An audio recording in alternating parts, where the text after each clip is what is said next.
Hello and welcome on to another lesson with Mr. Burns. In this lesson we are going to look at more complicated straight line equations and figure out where they cross the x and the y axis. Okay, the most important thing to think about with straight line, especially when it's in a complicated form, is to think about y equals mx plus c. Okay, you can work with the equations as they're written. However, my suggestion to you would be to get them into this form so that you're then dealing with the same equation every single time. Okay, so we'll do that with this one. So x plus y equals 6. And we're getting into y equals mx plus c form. We'll subtract our x, we'll invert our operation. Okay, and then that is us into that y equals mx plus c form. Really good to be able to do that. The question might ask you to extract the gradient and extract the y-intercept. Okay, so by now you should be familiar with how to do that. The gradient there is -1, the y-intercept is 6. Okay. Now, you might be thinking I'm doing a bit of work here that's not required, but again, this is about structure. It's about having the same approach and doing the same thing to equations, right? Especially when it comes to crossing the x and the y axis. Okay, so you're then crosses x axis when y equals 0. Okay, so y is 0, so 0 equals -x plus 6. We'll bring this over here, so x equals 6, right? So it crosses at that coordinate point 6, 0. Okay. Crosses the y-axis when x equals 0. So y equals -0, so it's 0 plus 6. So y is also equal to 6. Okay, so the coordinate point of intersection is 0, 6 for that one. Okay. Now just take a minute to pause the video and I'll show you how you can do it just working with that, right, without rearranging, see what method you prefer. Okay.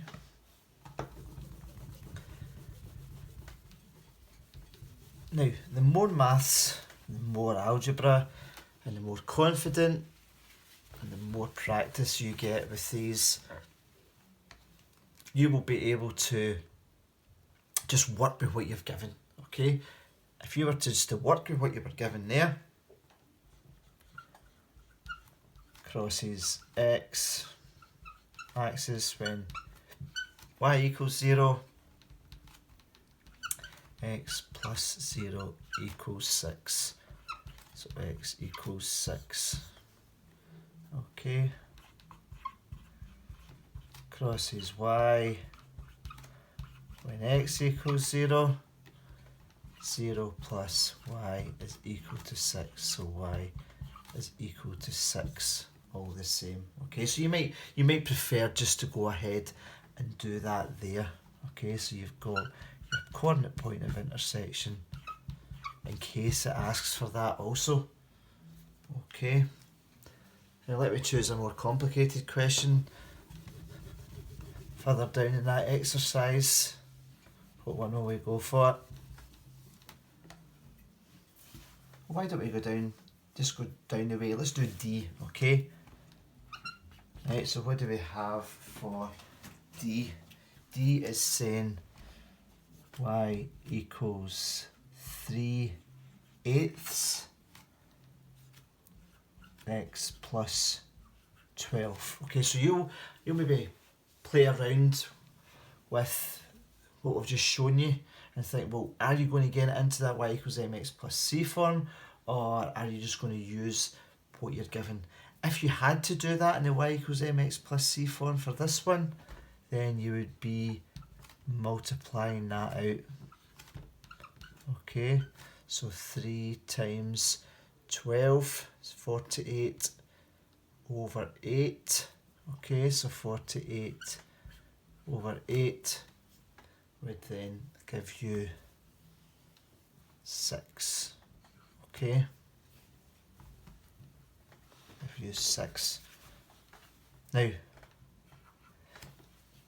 there's pros and cons for doing that. If that was 13, it wouldn't work out so nice. If it was another number, it might not work out so nice, but you really have to just see what you've got, okay? When it's factored like that, right, that's in its simplest form, right? This does look simpler, doesn't it? Than that there. Okay, so it's entirely up to yourself. So, crosses x when y equals 0. So 0 equals 3/8 of x plus 6. And then again, this is bringing in your algebra that you've learned before. Okay, so let's change the site, invert the operation. Let's multiply through by 8, and then let's then divide by 3. Okay, so strategies for dividing by 3. Don't try and do it in your head. 1 remainder 1. 3 into 18 is 6. Okay, with your negative there. Alright. And it crosses the y-axis when x equals 0. It's very important you write these.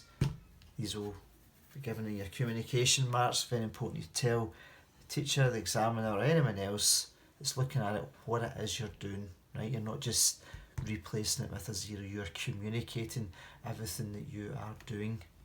Okay, so y equals 3/8 of 0. Let's just do the substitution. Very important to show the substitution mark as well. So this one works out to be 6. Okay, so you've got, in case it asks your coordinates of intersection, you've got negative 16, 0, and here you've got 0 and 6. Okay, thanks for watching.